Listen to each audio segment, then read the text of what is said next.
Hello students, today we are going to discuss a very important topic in geometry that is midpoint theorem.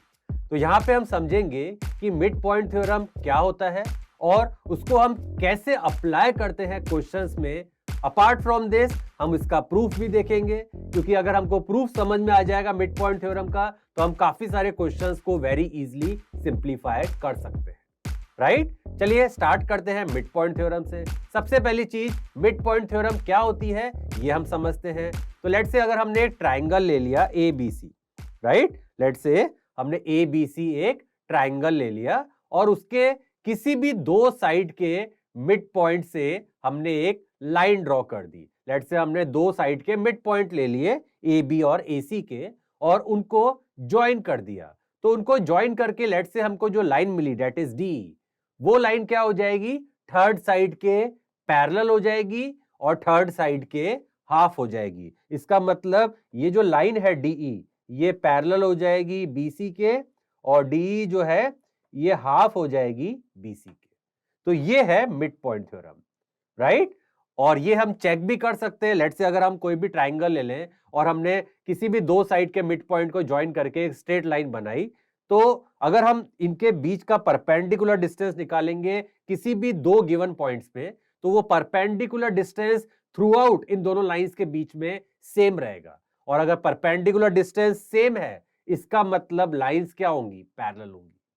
तो इस तरीके से हम ये चेक कर सकते हैं कि लाइंस पैरेलल है या नहीं है, राइट. और क्योंकि लाइंस पैरेलल होंगी तो और क्या हो जाएगा कि जो करस्पॉन्डिंग एंगल्स हैं, मतलब अगर हम ये एंगल ले लें दैट इज ADE और दूसरा एंगल ले लें दैट इज ABC, ये जो करस्पॉन्डिंग एंगल्स है ये इक्वल हो जाएंगे. That is ADE and ABC जो है ये इक्वल हो जाएंगे, राइट. क्योंकि लाइंस अगर पैरेलल होती है तो करस्पॉन्डिंग एंगल्स इक्वल हो जाते हैं.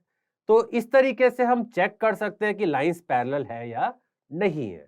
अपार्ट फ्रॉम दिस हमको पता है और क्या होता है कि ये जो लाइन है DE ये हाफ हो जाती है किसके, BC के.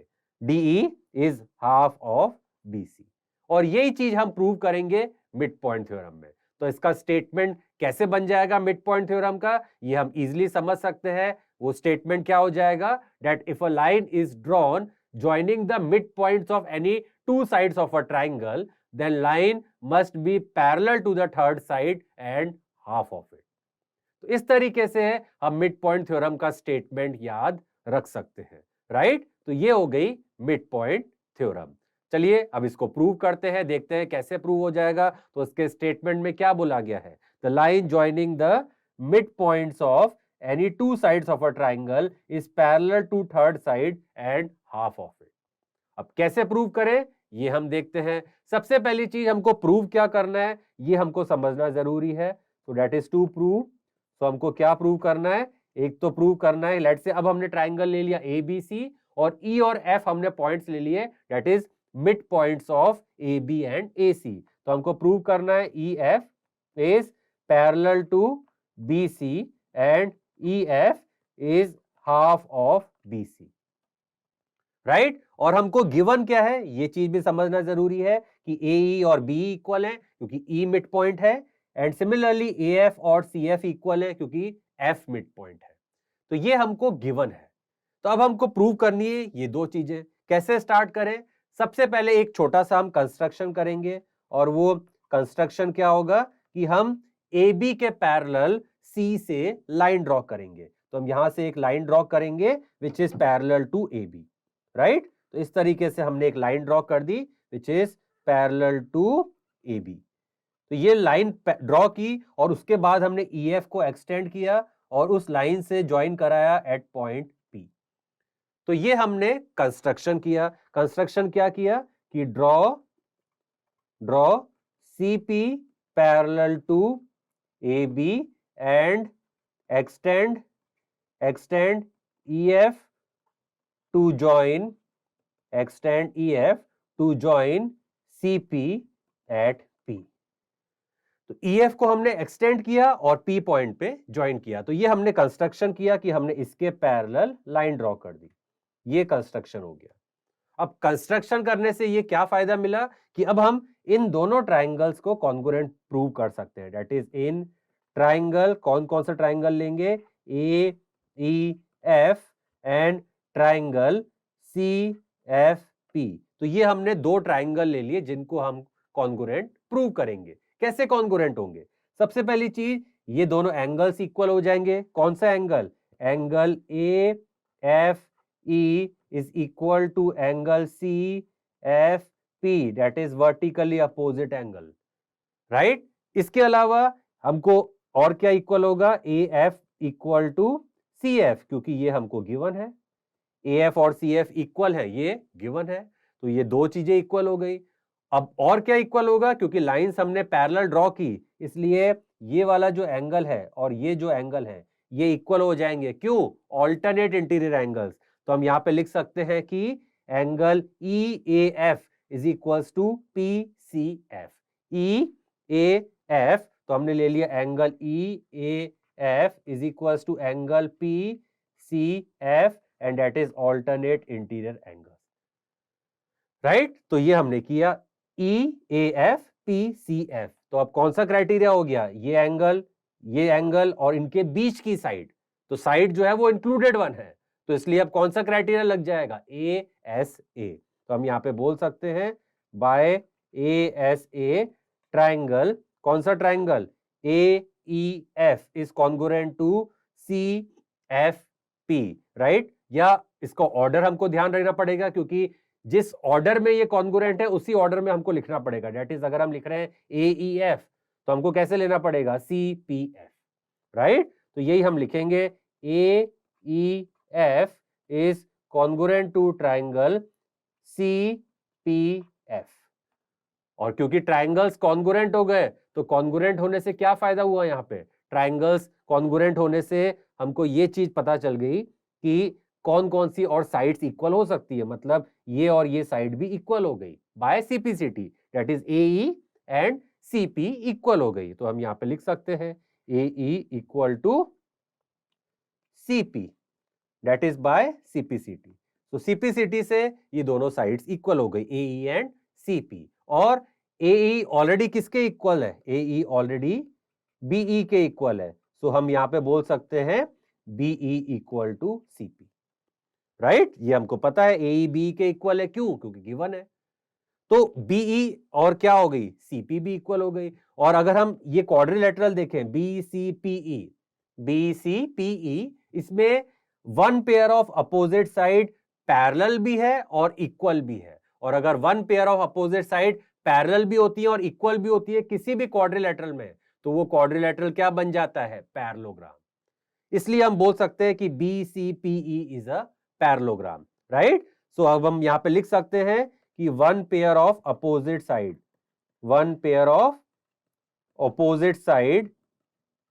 Is parallel and equal. One pair of opposite side is parallel and equal.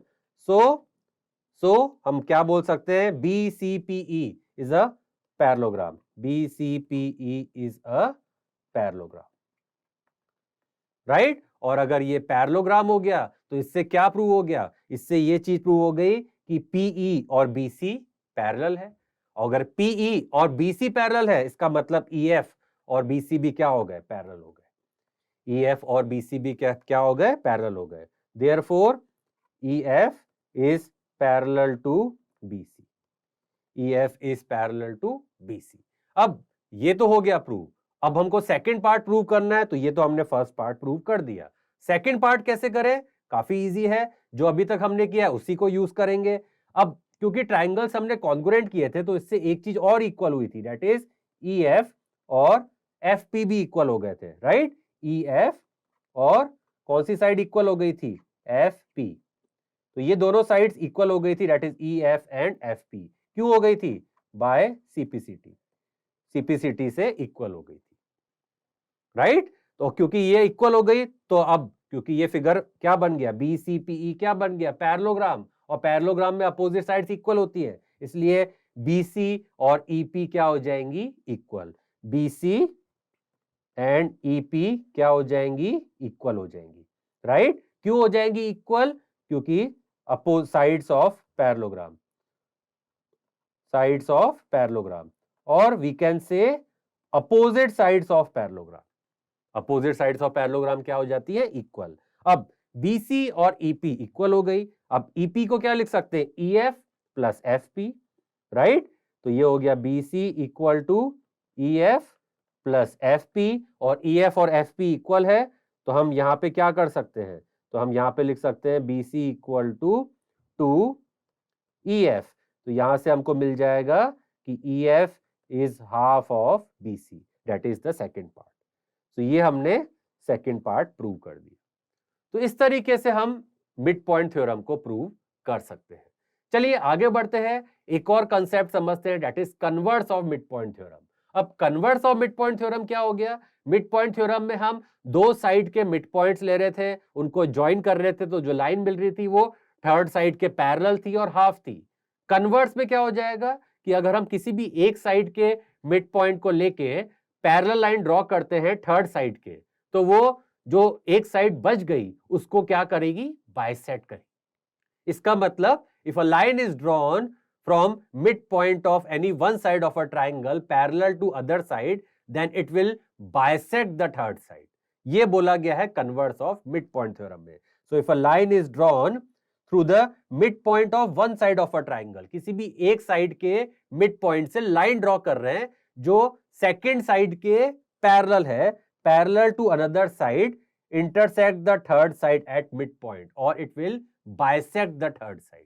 मतलब अगर लेट से D हमने मिड पॉइंट ले लिया AB का, तो AD और BD इक्वल हो गए, और हमने DE पैरेलल ड्रॉ की BC के, तो वो थर्ड साइड को क्या करेगी? बाइसेक्ट करेगी. इसका मतलब AE और CE क्या हो जाएंगे? इक्वल हो जाएंगे. और यही अब हमको प्रूव करना है converse of mid point theorem में. तो सबसे पहली चीज लिख लेते हैं, क्या प्रूव करना है? हमको प्रूव करना है कि AE इक्वल टू CE. और गिवन क्या क्या है? AD और BD इक्वल है और DE और BC पैरेलल है. ये गिवन है. अब कैसे स्टार्ट करें? अगेन कंस्ट्रक्शन करते हैं, और अगेन सेम कंस्ट्रक्शन करेंगे कि हम AB के पैरेलल C से लाइन ड्रॉ करेंगे. AB के पैरेलल C से लाइन ड्रॉ की और DE को एक्सटेंड करके ज्वाइन कर दिया at point P. Same construction कि हमने इसके पैरेलल लाइन ड्रॉ की, राइट? सो हमने कंस्ट्रक्शन क्या किया? Draw CP parallel to AB and extend DE to join CP at P. तो हमने एक्सटेंड किया और उसको ज्वाइन कर दिया P पे. अब ऐसा करने से क्या हुआ? अब ऐसा करने से ये हो गया कि ये जो फिगर है BCPD, ये डायरेक्टली पैरेललोग्राम बन गया, क्योंकि DE और BC तो पैरेलल गिवन है. अगर DE पैरेलल है तो DP भी पैरेलल होगा BC के, राइट? और CP और BD पैरेलल हमने कंस्ट्रक्शन किया, तो हम डायरेक्टली बोल सकते हैं सो BCPD इज अ पैरेललोग्राम. क्योंकि both pair of opposite sides parallel हैं, तो ये फिगर क्या बन गया? पैरेललोग्राम. पैरेललोग्राम बन गया मतलब BD और CP इक्वल हो गए.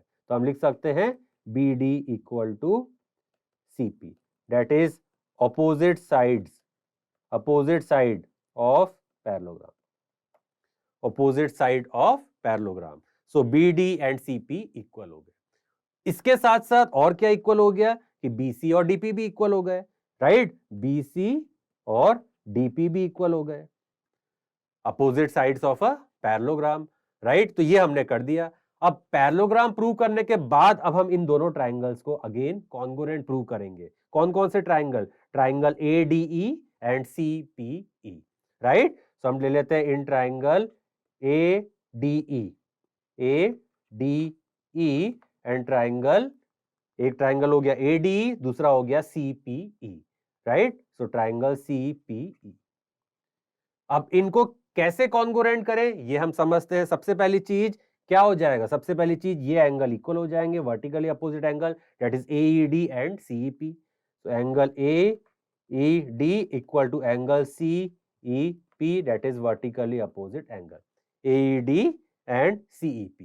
अब इसके अलावा क्या हो गया? क्योंकि लाइंस पैरेलल हैं, तो ये वाला एंगल ए और एंगल सी भी इक्वल हो गए, that is angle D A E and P C E, D A E and P C E, P C E क्यों इक्वल हो गए, alternate interior angle, D A E and P C E, right, alternate interior angles. अब और क्या इक्वल हो रहा है, क्योंकि एडी और बीडी इक्वल गिवन है और बीडी और सीपी इक्वल है, तो हम यहां से लिख सकते हैं देयरफॉर एडी और सीपी भी क्या हो, एडी एंड सीपी भी क्या हो जाएंगे, इक्वल हो जाएंगे, राइट। कौन सी साइड, एडी एंड सीपी, क्योंकि एडी बीडी के इक्वल गिवन है, बीडी सीपी के इक्वल हमने प्रूव कर दिया पैरेललोग्राम बना के, तो इससे सीपी और एडी भी इक्वल हो गए, तो A D equal to C P, A D equal to CP.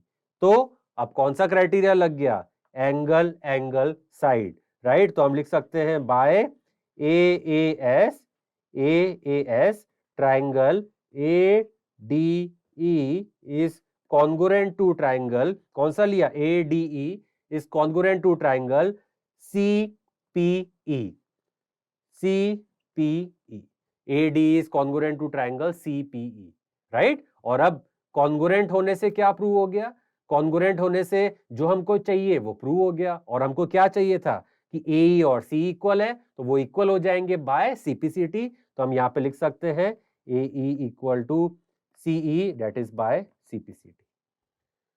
So CPCT से क्या हो गई, साइड्स इक्वल हो गई। इस तरीके से हम कन्वर्स और मिड पॉइंट थ्योरम को प्रूव कर सकते हैं।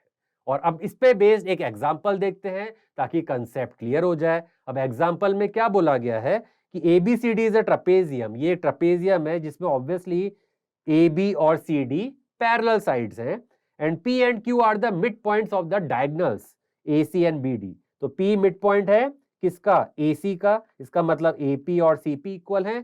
क्यू मिड पॉइंट है किसका, बी डी का, तो इसलिए क्यू मिड पॉइंट है बी डी का, तो बी क्यू और डी क्यू इक्वल हो गए, राइट। सो हमको फाइंड आउट करना है P Q in terms of A B and C D, P Q in terms of A B and C D, right. तो सबसे पहली चीज हम इन दोनों ट्राइंगल्स को, कौन सा triangle, in triangle A P R and triangle C P D, A P R and C P D, इन दोनों ट्राइंगल्स को कॉन्ग्रुएंट करेंगे, ये ट्राइंगल और ये ट्राइंगल। कैसे कॉन्ग्रुएंट करेंगे ये देखते हैं। सबसे पहली चीज, ये एंगल इक्वल हो गया पी वाला, that is angle A P R is equal to angle C P D and that is equal to vertically opposite angle, right. ये दोनों एंगल्स इक्वल हो गए। और क्या इक्वल हो गया, ये एंगल 1 और एंगल 2 इक्वल हो गए। क्यों, क्योंकि alternate interior angles, lines parallel है, तो हम लिख सकते हैं angle 1 equal to angle 2, that is alternate interior angles, right. अब और क्या इक्वल हो जाएगा, अब AP और CP इक्वल है, क्योंकि गिवन है हमको, क्योंकि P जो है वो मिड पॉइंट है किसका, AC का, तो कौन सा क्राइटेरिया हो गया, ये एंगल, ये साइड, ये एंगल, सो हम बोल सकते हैं by ASA criteria triangle APR is congruent to triangle CPD, दोनों ट्राइंगल्स क्या हो गए, कॉन्ग्रुएंट हो गए, APR एंड CPD। और ट्राइंगल कॉन्ग्रुएंट होने से क्या हो गया, कॉन्ग्रुएंट होने से AR और CD इक्वल हो गए, तो हम लिख सकते हैं AR equal to CD, that is by CPCT, AR and CD equal हो गए। और क्या इक्वल हो गया, PR, ये जो साइड है PR, ये DP के इक्वल हो गई, राइट। सो PR जो है ये DP के इक्वल हो गई, अगेन बाय CPCT। और ऐसा होने से अब हम बोल सकते हैं क्या, अब हम अगर इस ट्राइंगल को ऑब्जर्व करें DRB, कौन सा ट्राइंगल, DRB, ये D पॉइंट, ये R पॉइंट, ये B पॉइंट, सो DRB अगर ट्राइंगल को ऑब्जर्व करें जिसमें P मिड पॉइंट है DR का, Q मिड पॉइंट है DB का, तो ऑब्वियसली ये जो लाइन है PQ, right, P mid point है DR का, Q मिड पॉइंट है DB का, तो ये जो लाइन है PQ, ये क्या हो जाएगी मिड पॉइंट थ्योरम से, ये हाफ हो जाएगी BR के, राइट। सो हम बोल सकते हैं कि by mid point theorem, by mid point theorem, कौन सी लाइन की बात कर रहे हैं, PQ, PQ is half of BR, P Q is half of B R, ये हम बोल सकते हैं बाय मिड पॉइंट थ्योरम। और हम P Q half of B R है तो अब हम क्या कर सकते हैं, P Q is half of B R को कैसे लिख सकते हैं, बी आर को हम लिख सकते हैं A B minus A R, A B minus A R. और इसको अगर हम फर्दर आगे लिखें तो हमको क्या मिलेगा, therefore P Q is half of A B minus A R. और ए आर की जगह क्या लिख सकते हैं, सी डी, क्योंकि ए आर और सी डी इक्वल है, ये हम ऑलरेडी लिख चुके हैं, A R equal to C D, तो ए आर की जगह लिख सकते हैं सी डी। तो ये हमको मिल गया relationship, that is P Q is half of A B minus C D. तो इसका मतलब कौन सा ऑप्शन हो गया, second option, P Q is half of A B minus C D. तो इस तरीके से हम मिड पॉइंट थ्योरम को यूज करके सिंप्लीफाई कर सकते हैं, राइट। अब आप नोट डाउन कर लीजिए इसको। Thank you.